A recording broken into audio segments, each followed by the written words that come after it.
pour un rappel des faits, vous le savez, mais le 16 octobre 1984, un peu après 17 heures, Grégory Villemain, qui est un petit garçon âgé de 4 ans, avait été enlevé devant le domicile de ses parents, M. Jean-Marie Villemain et Mme Christine Villemain, à l'Épange, sur Vologne, dans le département des Vosges. Bien. À 21h15, le cadavre de l'enfant était découvert dans la Vologne, dans le cours d'eau qui s'appelle la Vologne, au centre de l'agglomération de Docelles, quelques kilomètres de son domicile.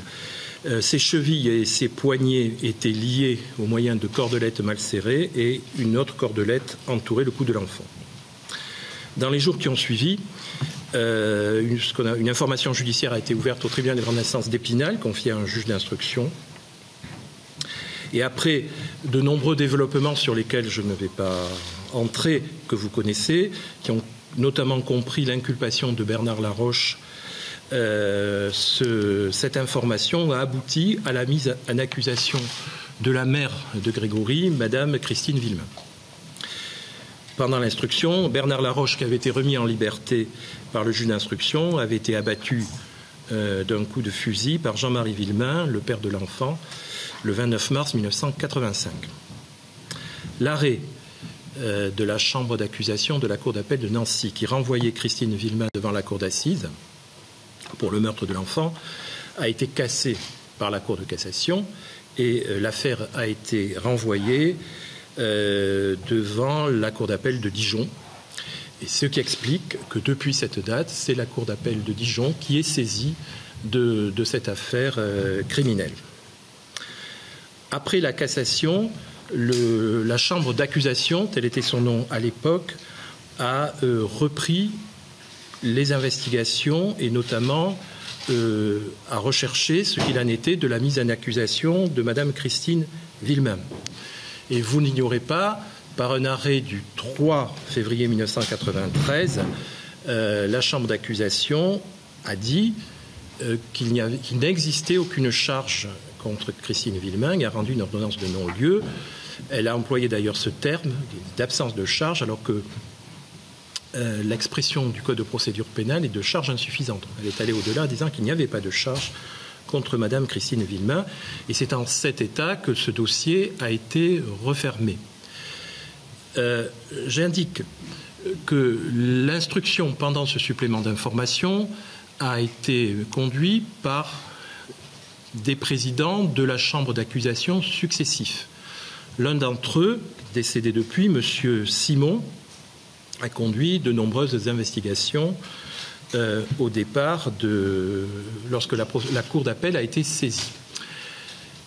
M. Simon, alors qu'il exerçait et qu'il exécutait ce supplément d'information, a reçu un certain nombre de lettres de menaces et de menaces de mort. Et notamment, il a reçu un courrier anonyme en 1989, qui sont des menaces de mort très précises, où on lui dit que, par exemple, ça commence comme ça, vas-tu voir, on est en 89, vas-tu voir 90, ça c'est notre affaire, en tout cas tu seras tué, et ainsi de suite. Et ça continue comme ça. Donc il reçoit ces lettres de menaces de mort, et c'est cette lettre de 1989 met en cause comme étant les auteurs du crime les parents de l'enfant, Jean-Marie et Christine Villemain. C'est le sens de cette lettre de menace que reçoit M. Simon. Et manifestement, ce courrier avait pour objet d'influer le cours de l'enquête qui s'orientait à ce moment-là, et c'est ce qui s'est passé d'ailleurs par la suite, qui s'orientait vers la thèse de l'innocence de Mme Christine Villemain. Le dossier a été, donc, une fois que ce non-lieu est intervenu en 1993, qui mettait hors de cause Mme Christine Villemain, le dossier a été rouvert en 2001-2002. Et là, les investigations se sont limitées à une expertise d'un timbre, qui était le timbre qui avait été apposé sur l'enveloppe, qui contenait une lettre qu'on a appelée, c'était un courrier anonyme, qu'on appelle un peu dans l'affaire la lettre de revendication. Les investigations sur ce timbre n'ont rien donné d'utile qui permet de conclure en l'enquête. Et le dossier a été une deuxième fois refermé, si je puis dire. Il est réouvert le 3 décembre 2008, notamment au vu des progrès scientifiques et notamment dans les techniques de l'ADN, avec l'idée que ces progrès scientifiques, par le réexamen des scellés, permettraient ou permettra d'avancer vers la vérité. Donc l'information a été réouverte le 3 décembre 2008 et depuis, les investigations ont été constantes. C'est-à-dire qu'il y a toujours eu des investigations depuis 2008 sur cette affaire. Certains d'entre vous disaient qu'on a réouvert le dossier hier, ce n'est pas le cas. Le dossier, les investigations, alors avec plus ou moins de discrétion, mais en tout cas les investigations se sont poursuivies sans désemparer 2008. Pour résumer très rapidement ce supplément d'information, qu'est-ce qu'on peut dire ? À ce jour, les expertises ADN, qui ont été nombreuses, n'ont pas donné de résultats positifs permettant l'identification du ou des auteurs du crime. Mais en revanche, la présidente de la Chambre de l'instruction a reprocédé à des expertises en écriture en raison notamment également de nouvelles techniques dans la réalisation de ces expertises en écriture. Et les résultats qui ont été donnés par ces expertises en écriture sont intéressants et sont de nature à nous faire progresser sur le chemin de la vérité. Alors, vous connaissez tous l'affaire, mais vous savez qu'antérieurement au crime lui-même, et notamment au cours de l'année 1983, des lettres anonymes avaient été adressées aux membres de la famille Villemain. En 1983, 3 lettres anonymes ont été expédiées, 2 étaient en caractère typographique, l'une en écriture cursive. Elles étaient adressées, pour 2 d'entre elles, aux grands-parents de Grégory, M. Albert Villemain et Mme Monique Villemain, et pour l'une d'entre elles, au père de Grégory, M. Jean-Marie Villemain. Ces lettres étaient particulièrement menaçantes et étaient également caractérisées des menaces de mort à l'égard des personnes à qui elles étaient destinées. La présidente de la Chambre de l'instruction a ordonné une nouvelle expertise de la lettre manuscrite de 1983 que je viens d'évoquer. Et les conclusions de cette expertise, avec toute la prudence qui s'attache à ce genre d'acte, mais les conclusions de cette expertise sont confondantes à l'encontre d'une personne qui est Madame Jacqueline Thuriot, épouse de Jacob. En revanche, la lettre de revendication qui a été postée à l'Épange le 16 octobre 1984, le jour du meurtre, et qui avait également été soumise à une expertise, n'a pas permis à ce stade à l'expert d'en déterminer l'auteur. On peut cependant observer une similitude importante des termes entre la lettre de les lettres de 1983 et les termes que l'on retrouve dans cette lettre de revendication. Et notamment, il y a un mot qui est assez typique qui revient, c'est l'expression « le chef ». On vous dit plus ou moins « le chef » et on retrouve ce mot dans ces lettres de 83 et dans la lettre de revendication.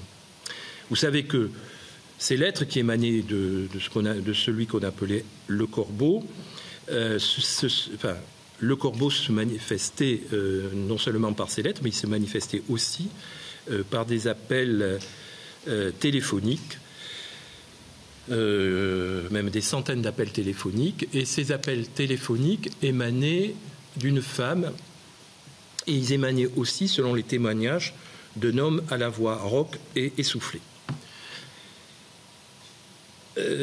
Toujours dans l'examen des expertises et de l'expertise en écriture, la présidente de la Chambre de l'instruction a ordonné l'expertise en écriture de la lettre de menace adressée au président Simon, dont je vous ai parlé il y a quelques instants. Cette expertise avec les mêmes réserves de prudence que j'ai émises tout à l'heure, implique comme pouvant être son auteur Madame Monique Jacob, épouse Villemain, qui est la grand-mère de Grégory. Et c'est notamment ce qui a justifié l'audition qui a été faite hier par la gendarmerie sur la commission rogatoire du magistrat instructeur. À ce stade, ce que l'on peut dire, c'est que les investigations qui sont corroborées par l'analyse criminelle auquel a procédé la gendarmerie, dont le général va vous parler, montrent qu'à l'évidence, plusieurs personnes ont concouru à la réalisation du crime. J'en cite un autre exemple. Il apparaît que dans les jours précédant le passage à l'acte, c'est-à-dire l'enlèvement du petit garçon, des repérages de différents lieux ont été réalisés, des repérages et des surveillances. Et d'après les témoins, ces repérages et ces surveillances ont été opérés par un homme qui portait une moustache et qui était quelquefois accompagné d'une femme. Ce que je peux vous dire aujourd'hui, c'est que l'enquête et les investigations de la gendarmerie sur commission rogatoire s'orientent vers la vérification des emplois du temps de tous les protagonistes de l'affaire au regard de leurs déclarations antérieures qu'ils ont pu faire. Et c'est dans ce contexte général qu'ont été interpellés et placés en garde à vue hier matin M. Marcel Jacob, Mme Jacqueline Thuriot, épouse Jacob, son épouse, Mme Ginette Lecomte, qui est la veuve de M. Michel Villemain. Les gardes à vue ont été prolongées par le magistrat instructeur ce matin, donc elles courent jusqu'à demain matin. Et c'est à l'issue de ces gardes à vue que le magistrat instructeur prendra une décision sur l'orientation ou les décisions qu'il prendra à l'égard des personnes gardées à vue. Et je me proposerai demain après-midi, vraisemblablement, de faire un nouveau peut-être point presse pour vous donner des précisions complémentaires. En tout cas, c'était ce que j'étais en mesure de vous communiquer cet après-midi.